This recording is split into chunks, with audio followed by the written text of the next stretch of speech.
Il candidato sindaco per il centrosinistra a Venezia Pierpaolo Baretta ha voluto chiudere personalmente l'intesa dei partiti della coalizione che lo sostengono sui 6 candidati alla presidenza delle municipalità.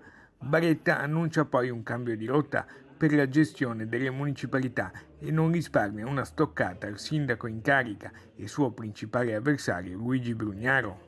Le municipalità vanno rilanciate perché è lì che si realizza il quotidiano rapporto tra i cittadini, i loro bisogni, le loro necessità e le risposte che deve dare l'amministrazione e il comune. Ha sbagliato il sindaco Brugnaro in questi anni a depotenziarle e in molti casi addirittura ad umiliarle. Come centrosinistra abbiamo scelto i presidenti proprio in questa prospettiva, far sì che le municipalità tornino ad essere il riferimento diretto per ogni cittadino, per ogni famiglia, per le imprese che lavorano nei territori.